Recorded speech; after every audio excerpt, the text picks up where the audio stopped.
Welcome to Stoked with Megan McPhail, the podcast that helps you get super effing jazzed about your work, life, and bank account. I'm your host, Megan McPhail, a former burnt-out emergency veterinarian that quit my hard-earned career to become a seven-figure business coach, entrepreneur, and elopement photographer. Now I'm living a life I absolutely love, full of travel, adventure, and financial abundance, and I am hell-bent on inspiring others to do the same. Are you ready to say goodbye to the 9-to-5 grind and start going after some big, bold dreams?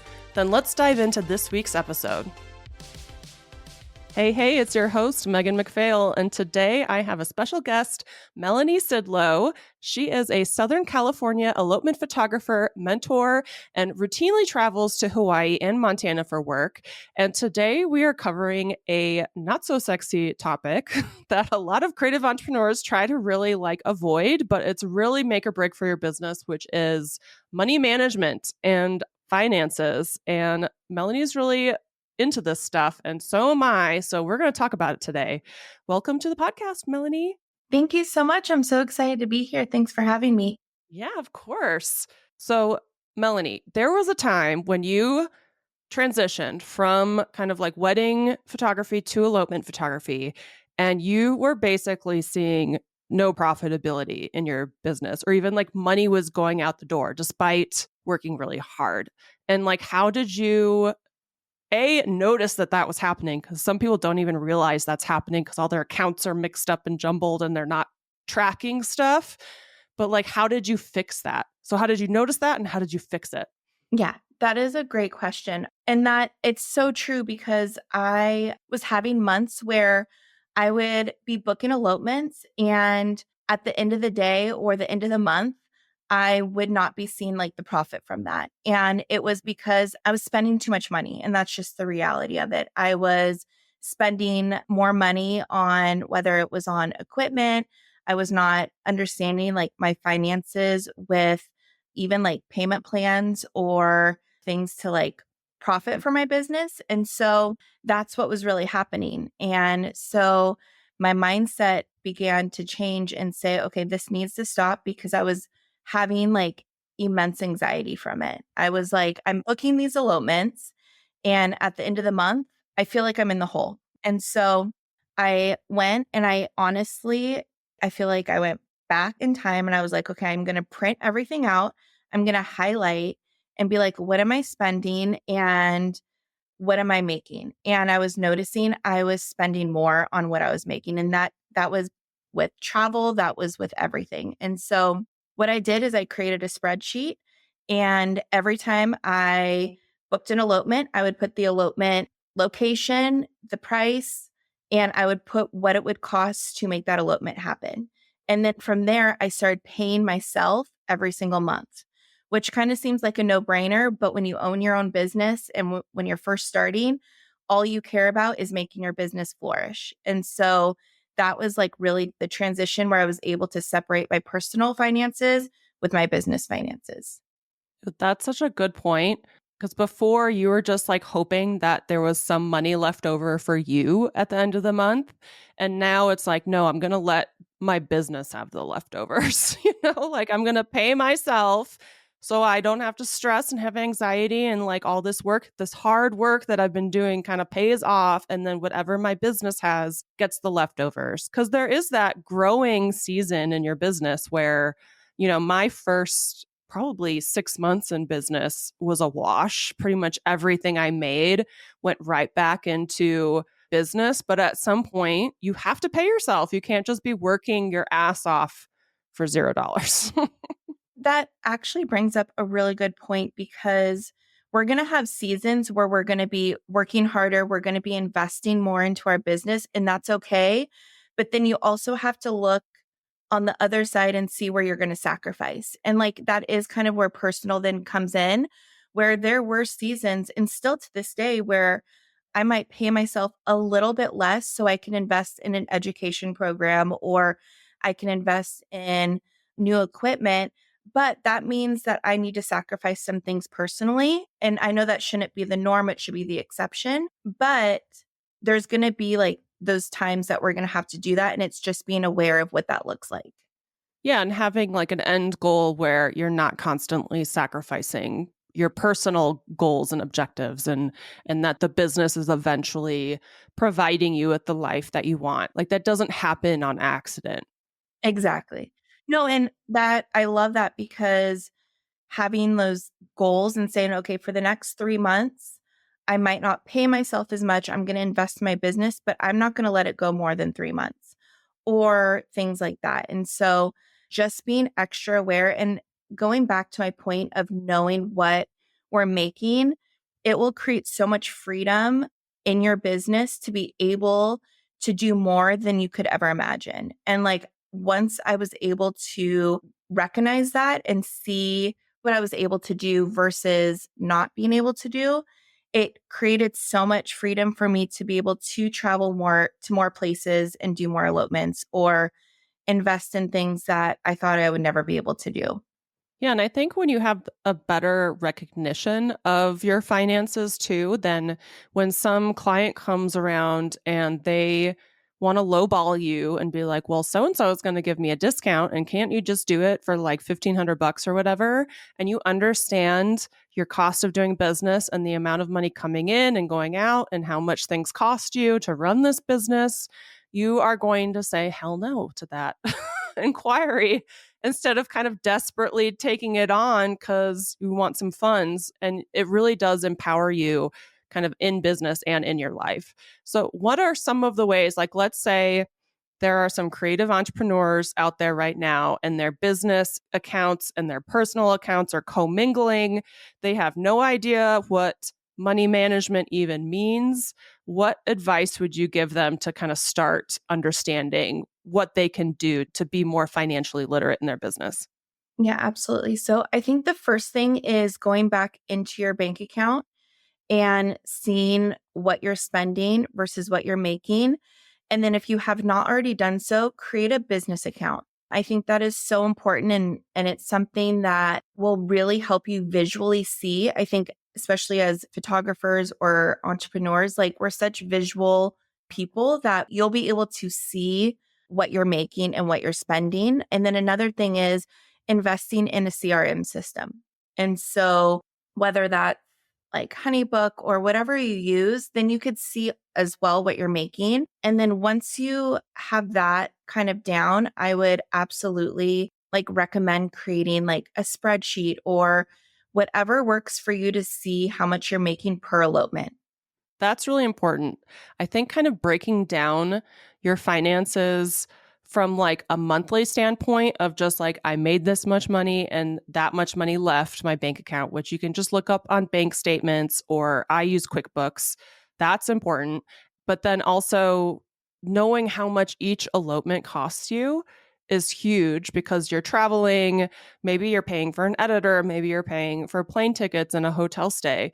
You're definitely paying for gas, and like your equipment all costs a certain amount of money, and your freaking subscriptions. Everybody has a crap ton of subscriptions that they pay for every month as a business owner. All those things really need to be factored in so that you can feel more confident charging more money, feel confident knowing that you're actually making a profit, that you can pay yourself, that you can actually transfer some money out of your business bank account into your personal bank account, and eventually increase that amount over time as you raise your prices, and you don't have to spend as much money later on in your business as maybe in the beginning for like gear and education and stuff like that. What are some other tips or tricks that you could think of, or other things that people should focus on for money management? I definitely think that breaking down the cost of what you make. And so, what I mean by that, and I'm going to use traveling elopement photography as an example because that's what I do, is you breaking down the cost of what that will be. So, for example, factoring in like the plane tickets, the gas, the rental car, if you have to rent a car, the food, the hotels, Airbnbs. And so those all seem like extra.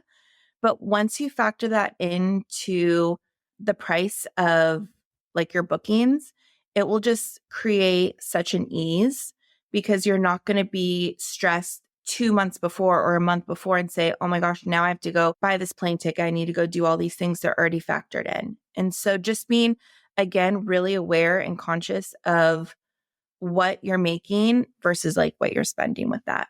I love that. Spreadsheets are your friend in these They really situations. are. They really are. I've learned whatever works for you and is going to help you execute it, like that's okay. Cause I guarantee the spreadsheets or the fact that when I first started, I literally printed out bank statements and I got highlighters. It was just the way that I was able to like move forward. So Yeah. I think it's okay. I've totally done the whole printing out the bank statement thing. I don't know. You're a millennial too, right? Like sometimes my brain just needs to see things on paper. And the highlighting thing like blew my mind when I was like, wow, I am spending a lot of money here and I need to tone that back because some of these things don't need to be spent money on. And so no matter what stage you're at in your business, even if you're a little baby business, I strongly, and I'm sure Melanie, you agree with me, I strongly recommend figuring this money stuff out. Like if you're not making a lot of money, I almost feel like that's the perfect time to start figuring this out and really taking control of it and watching what comes in, what goes out, what you're signing up for. Start paying yourself something first before your business, even if it's like $10 to get just to get in the habit of it, because this can spiral out of control if you're not like, again, I said you don't accidentally start profiting in your business. It's truly something you have to consciously do. And if you're getting a lot of inquiries, bookings, making a lot of money, and you don't have these systems set up, it's easy for a lot of money to go out the window. And you could be working your ass off and basically be paying yourself less than what like a McDonald's employee makes. And that's not what any of us want for our businesses. We want to have this amazing, like, work life balance. We want our businesses to pay for the life that we want to live, right? So I kind of want to segue into that work life balance of being a traveling elopement photographer and how much it costs, first of all, and how much we need to charge for our elopements, but then how do we manage it too? So I know you have a lot of interesting tidbits about that. Yeah, absolutely. So back when I was really recognizing that I need to take control of my finances and my business and making it a successful elopement business, I knew that it wasn't just my finances that I needed to take control of, but it was my work life balance, kind of what you were just sharing and what that looks like. Because in all honesty, I don't always thrive on only structure, but I knew that I needed to create some structure in my life so I can be not only the best for myself, but the best for my clients. That was like one of my big things was I was becoming so exhausted that I felt like I was delaying myself with things or I wasn't showing up like I should. And so that's always my number one thing is I want obviously to take care of myself and my family, but I also want to make sure that my clients are taken care of. Yeah, I feel like money and money management directly correlates to work life balance, taking care of yourself, taking care of your family, taking care of your clients, working less hours while making more money. That's like what work life balance is. And you cannot have that without knowing your finances and being very purposeful about them and like how much money you're making versus spending versus charging. Like that's all really, really important. If we are talking about work life balance and how it kind of relates to money, what are some other things that traveling elopement photographers could do to make everything work together? So, as traveling elopement photographers or just entrepreneurs, we're going to have seasons where we're really busy. We're going to have seasons where we're traveling and it's great. And that's typically when we're like making money, things like that. But we're also going to then have seasons where it's more like office work, it's nurturing our clients, it's bookings. And so I was struggling with what do I need to do to have structure throughout the year? And obviously, it's going to look a little bit different, but what can I do to have the same routine and structure in my home office or when I'm on the road?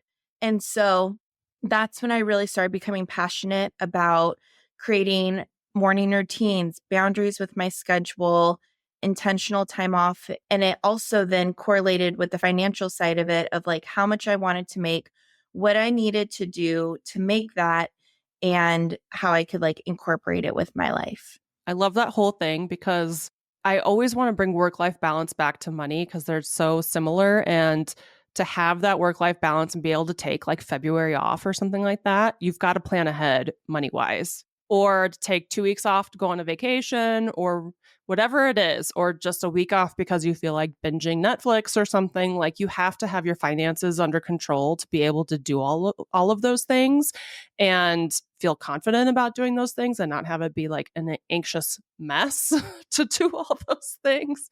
So I really love that. But I also kind of want to hear about this morning routine because I struggle so bad. Like I have got my home routine and then when I travel, it's just a fucking mess. So I'd love to hear more about it. And that was honestly me, but I've actually been doing this routine for the past 2 or 3 years now. But I was like, okay, what routine in the morning can I do that creates stability, kind of gives myself like inner peace, time to like just breathe before the day. So that whatever the day looks like, whether it's me sitting in the office all day working on my website or doing an amazing elopement in Yosemite, what can my mornings look like that are pretty consistent? Obviously, if I'm waking up for a 4 a.m. like sunrise elopement, I'm probably not going to be waking up 2 hours before. But what a typical day looks like is I wake up 90 minutes before I start my workday. And so typically I start my workday at 8 a.m. So I'm getting up at 6 a.m. I get up, make my cup of coffee, I'm walking my dog, I come home, and that's my time to like meditate, to journal, and just kind of get my thoughts in for the day. Sometimes I could be a little scatterbrained. And so I definitely need that just like quiet time.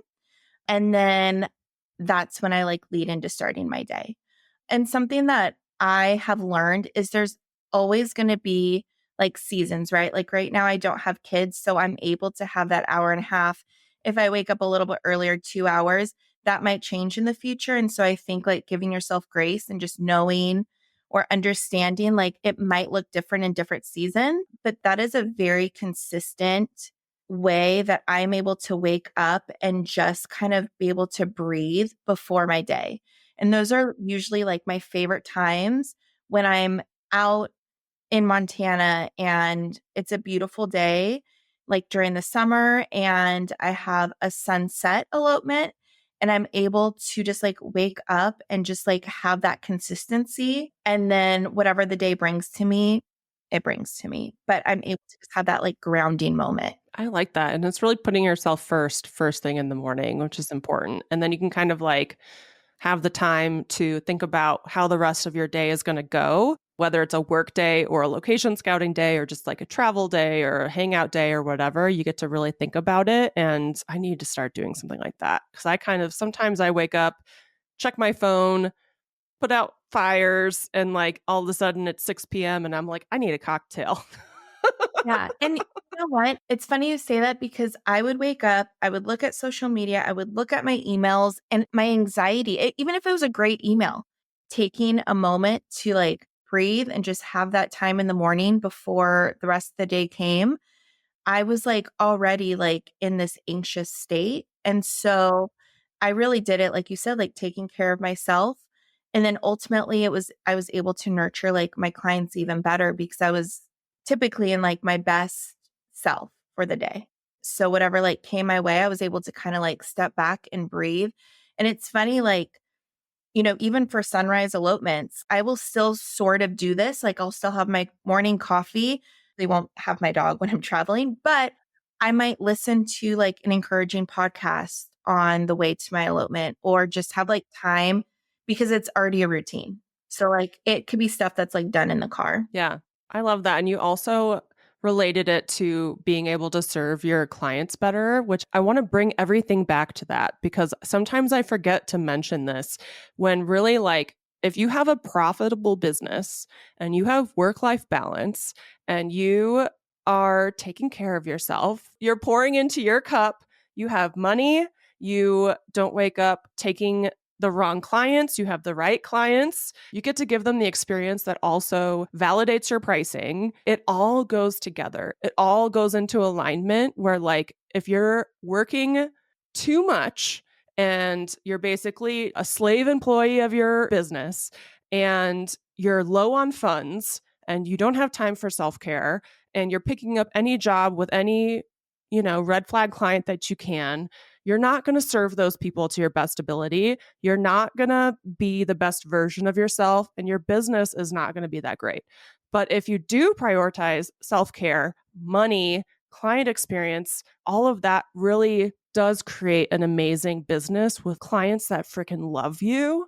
And you get to just like not stress as much as if you're like burning the candle at both ends, working for $1,500 an elopement or something. Yeah. No, absolutely. I mean, kind of that work-life balance and finances. I mean, this is what I was sharing with you earlier. Like, it really does go hand in hand because if you are booking not just your dream clients, but you're booking at a higher price point, you're able to nurture your clients better, in my opinion, because you are with them longer. You're able to really spend time with helping them like plan their elopement. I mean, there's so much that goes into it, which that's what I'm passionate about. But if we're not taking care of ourselves on the back end, whether it's financially, whether it's emotionally, physically, whatever that looks like, we're not going to be of good service to our clients who hired us. Totally. And so I think ultimately that's really what it was coming down to is obviously I was feeling burnt out and I was exhausted and I was feeling financially stressed. But then also I was like, wow, this isn't fair to future clients. If I'm going to be working like this, like I need to live like I'm speaking. Yeah. If I want all this freedom and this and that, I need to actually do that myself. Yeah. And I think these are things that don't happen on accident. You really have to have a vision for them and you have to work for them and you have to develop the systems, the routines, and like charge the prices that allows you to have all of this. And, I've been in the situation where I was super burnt out, not charging enough, working too much, not giving people the attention they deserve. I've been in that place. A lot of us have. I want to help as many people as possible not have to experience that themselves for them to learn that there's a better way. But yeah, the better way is absolutely better, and life can be good and you can be paid well and travel and walk your dog every morning and have slow mornings. I know so many people just want to have a slow morning, like that's a goal, a dream for so many people. And that is my routine, is having a slow coffee drinking morning. And I think too, just to like touch base on that like slow morning, I think it could almost be looked at as like a negative. We could kind of feel guilty that we're not getting up and going straight into our office or straight into a work setting. But like I had to really step away from that and say, okay, this is my time. This is how I function best. Some people might work better at night or have a different routine. But for me, I need this time to not be on social media. I need this time to not open up my emails and have that structure because if I don't, then my brain is just going to be like chaos, Yeah. honestly. I just kind of, or I kind of go the other extreme and I shut down because I'm Yeah. overwhelmed and I don't even know what I'm overwhelmed about. I've really had to be intentional with that. I love it. I love this whole conversation. Is there anything that you want to add for the listeners to kind of help them with work-life balance and money and all that kind of stuff? Do you have any like ending advice for them? Yeah, I think one of the things that I would encourage anyone in this situation, whether you're a photographer or you own a business or anything like that, is taking control of your finances will create so much freedom in your life and creating like a structure of your day. Those are the two things that I would absolutely encourage you and creating something that like truly makes you happy. And even when it comes to the finances, like you can never dream too big. And I think that was something that I learned as well, because if you are nurturing your clients and you're your best self, then the clients are going to come to you because they want that energy. They want that. Like, that's why they're hiring you, is it's not just for a pretty photo or whatever it is. It's because they want to be with you as well. And that's something that I've learned. I love that. Yeah. I think that, being intentional with your business, your money, your experience, how you need to operate as a business owner to be the best that you can be leads to this idea that like there's no glass ceiling, there's no limit to what you can do in your business, which is insane. And yeah, I just love everything that we talked about. Thank you so much, Melanie, for coming on and talking about money and morning routines. I'm feeling inspired to create a morning routine. And I hope anybody out there who doesn't have your personal bank accounts separated from your from your business bank accounts goes out and does that. Whatever you are avoiding about money, please, please, please get things in order so that you can have this freedom, so that you know what's going on in your business, so that you're not just like a victim of your business, but like an actual owner of that business and the life that it can create for you. So thank you so much for coming on the podcast, Melanie. Thank you so much for having me. Thanks so much for joining us on this episode of Stoked with Megan McPhail. If you enjoyed the show and you'd like to help support the podcast, please subscribe, leave a review, and tell a friend. If you're looking for more inspiring content, check us out on Instagram at Stoked with Megan McPhail. And to learn more about my business coaching and how I can personally help you quit your 9-to-5, visit my website at meganmcphail.com. I hope this leaves you feeling stoked. See you next week.